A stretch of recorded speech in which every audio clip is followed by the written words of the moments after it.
Olá, alunos do 7º ano.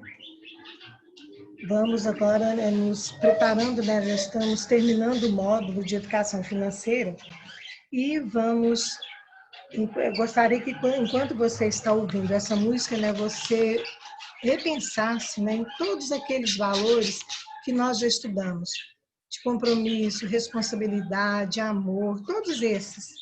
E pensa, executar esses valores, você tem algum gasto? Você gasta alguma quantia financeira? Então, vamos ouvir a música pensando, fazendo essa reflexão.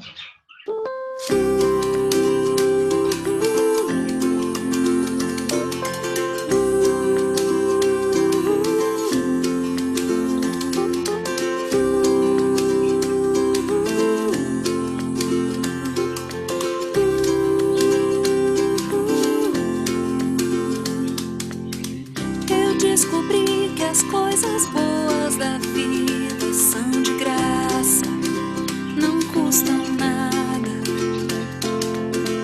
Eu descobri que o mundo inteiro pode ser o meu jardim, a minha casa, o teu abraço, não custa nada.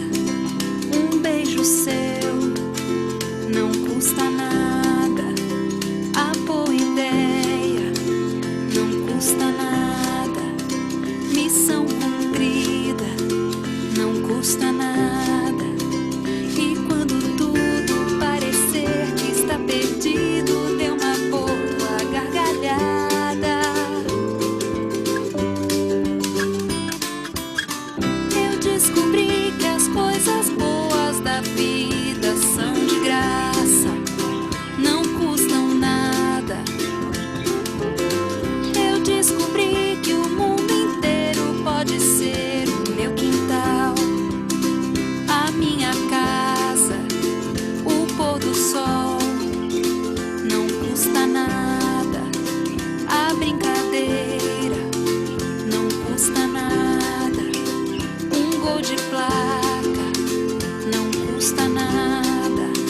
Vento no rosto não custa nada.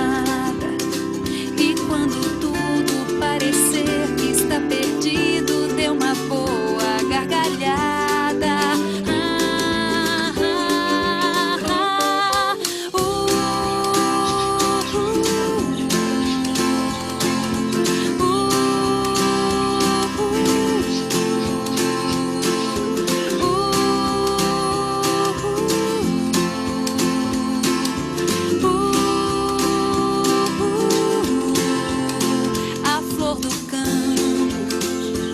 Custa nada, onda do mar, não custa nada. A poesia não custa nada. A nossa história não custa nada. Fruta no pé não custa nada.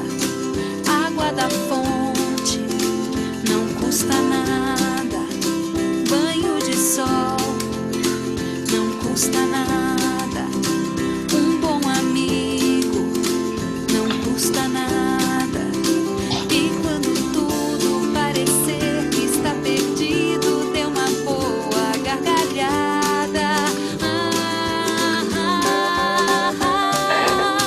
Eu descobri que as coisas boas da vida são de graça, não custam nada. Descobri que as coisas boas da vida são de graça, não custam nada. Eu descobri que as coisas boas da vida são de graça, não custam nada. Eu descobri que as coisas boas da vida são de graça. Então, as coisas boas da vida são de graça, E todos aqueles valores, que nós praticamos, a gente vai ver que eles não têm custo nenhum, a gente não precisa de dinheiro para exercitá-los, A gente não, por exemplo, eu não preciso de dinheiro para amar uma pessoa. Eu não preciso de dinheiro para cuidar bem de uma pessoa. Eu não preciso de dinheiro para estar sendo humilde, sendo uma pessoa generosa, uma pessoa compreensiva, né? Uma pessoa tolerante. Então, são de graça. E de que jeito que eu faço isso tudo? A música mostrou vários gestos que a gente faz exercitando os valores. Né? E quando a gente tem esse hábito, né, de se reportar ao meio ambiente, ao ambiente onde a gente está, né? Olhar os campos, as matas, né? Às vezes até um céu, às vezes nublado, né? Um céu estrelado, ver as aves a cantar, ver um pôr do sol, um nascer do sol, tudo isso é de graça. O ato já de eu estar reconhecendo essas belezas já é um ato de dignidade, é um valor que eu tenho. Né? Dignidade porque eu me dou ao respeito, eu respeito a natureza, respeito o ambiente, respeito as pessoas, respeito os compromissos que eu assumo, tá? Então, dignidade significa tudo de respeito, né? Um reconhecimento que eu tenho. Né? Vocês são muito, né? Mostram muita dignidade quando você cumpre as suas obrigações. Né? Sua obrigação atualmente é de ser estudante, né? Sua primeira profissão é ser estudante. Quando você está cumprindo todas essas obrigações que requerem um estudante, que são muitas, você está mostrando a sua dignidade. As pessoas vão te respeitar pelo seu esforço. E você se respeita também, né? Você se valoriza. Aí no nosso livro, então, né, tem os conceitos aí, o conceito do que é dignidade, mas eu acho interessante um trecho que ele fala assim, ó, ter dignidade é conquistar um espaço de respeito por ser quem você é, por suas atitudes e suas responsabilidades. Ter ética, respeito, integridade. É fácil? Não. É uma conquista, é um processo diário. Né? E nós vivemos nessa sociedade nossa contemporânea que quer nos mostrar, né, que isso não é muito comum, não, mas a mídia faz questão de mostrar a corrupção em todos os sentidos. Mas o outro é corrupto, eu não sei, até a corrupção do outro serve para eu, né, me posicionar. Não, eu não faço isso. No livro de vocês tem e ter dignidade também não custa nada, não é dinheiro. Se envolve dinheiro, já é corrupção, não é mexer com dignidade, mas não é mesmo, né? Não é troca. Respeito não é uma troca, né? Não é uma permuta. Lá no nosso livro tem um exemplo assim, que é famoso, é um exemplo de dignidade desde 2004, aquele atleta Vanderlei Cordeiro, quando ele estava já no final, porque a maratona é a última atividade, né, de uma Olimpíada.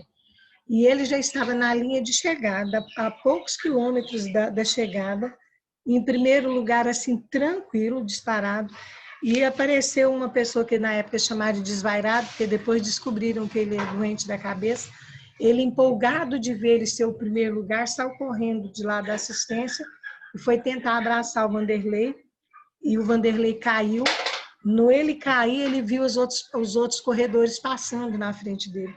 Né? Aquilo deu uma força para ele, ele disse que lembrou do propósito dele, se levantou, afastou do rapaz assim, não empurrou de maneira nenhuma, só chegou ele para lá, assim, as pessoas já foram tirando o rapaz do caminho dele, ele se recompôs e continuou correndo, levantou e foi correndo, e ainda conseguiu chegar em terceiro lugar, ele foi medalha de bronze. Só que, para a alegria dele, surpresa dele, ele foi ovacionado pela arena todinha como se ele fosse o primeiro lugar. Por quê? Porque ele seguiu o propósito dele, ele falou que ele queria correr, né? Ele já estava felicíssimo de estar no primeiro lugar, mas aconteceu aquele imprevisto, o terceiro lugar para ele também foi vitória. Né? E quando na entrevista que ele deu depois, ele falou que não, se ele chegasse até em último lugar, para ele já ele estava mostrando a dignidade dele, a responsabilidade, o compromisso dele. E assim nós temos muito, no atletismo, então, nós temos muitos casos, né? Nos esportes nós temos muitos casos, em que as pessoas mostram o respeito que elas têm com as suas verdades, né? Com os seus interesses, tá? Então, e aí a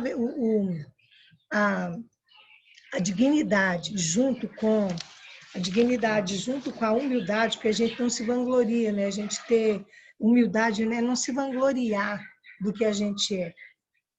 Né? Eu sou humilde porque eu faço o que faço, porque eu sou simples, não preciso de ninguém ficar falando o que eu faço.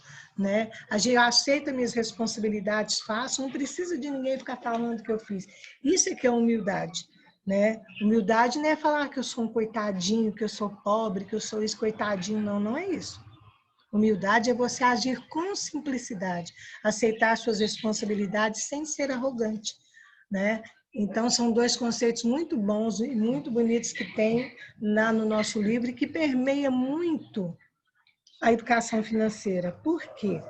Porque nós precisamos de ter dignidade para a gente ter coragem de assumir o consumo, para eu não me tornar um consumista.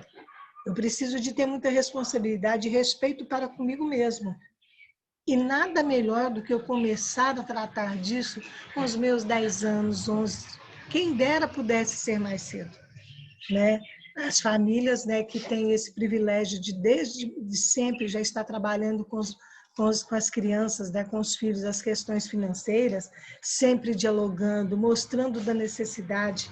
Preciso, não preciso, é possível, não é possível, são famílias mais felizes, né? Financeiramente são mais realizadas, né? Conseguem fazer o que ganham, render bastante, tá?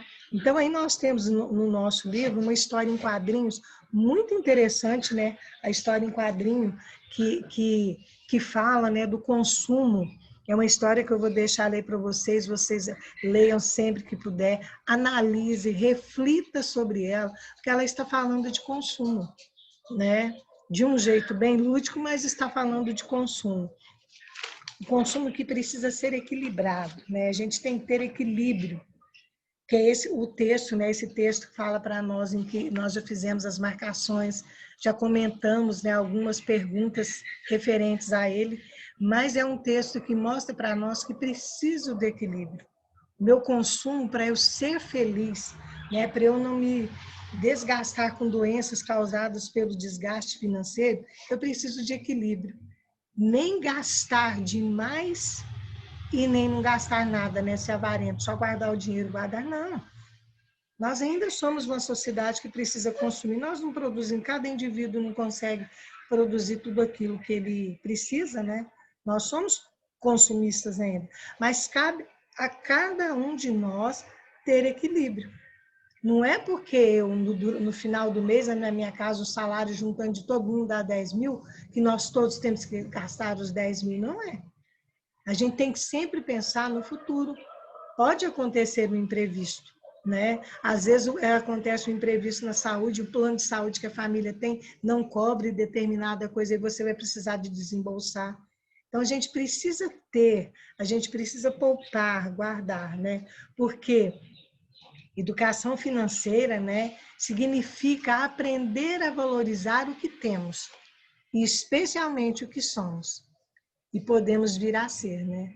Ajuda a gente a realizar os nossos sonhos. A gente educar financeiramente ajuda a gente a realizar nossos sonhos. É uma atividade de conquista, é um processo, envolve um querer de todo mundo, né? De analisar. Não é que a gente vai ser todo mundo avarento, vai guardar, não é. Nós vamos consumir de acordo com as necessidades. A gente aprende o que é necessário, o que é supérfluo. Né? Eu aprendo que eu não preciso de estar trocando sempre. Você já pensou se nossos pais fossem trocar de carro toda vez que muda o modelo de um carro? Eles estariam endividados para sempre, né? Porque financia refinancia, vai que vira uma bola de neve e acaba ficando, a gente cai na ostentação e na tristeza. E eu tinha prometido para vocês de deixar, né, para vocês os conceitos, né, os primeiros conceitos do nosso dicionário, né, da primeira parte, eu deixar a sugestão de significados para vocês, né, para você comparar com as suas respostas, analisar bem, porque quando formos fazer a segunda parte do dicionário, nós precisaremos dessas palavras, né? Aplicação, pessoa jurídica, pessoa física, CPF, CNPJ, né? Então, assim, são conceitos que vocês devem guardar, né? Muitos eu sei que vocês já sabem, por exemplo, o CPF vocês sabem, né? Porque quase todo mundo já tem seu CPF, né? Então, são conceitos que vocês precisam, né, que nós vamos, vocês precisam apreender, porque nós vamos usar bastante. Tá? Então, façam boas atividades, tenham um bom aprendizado.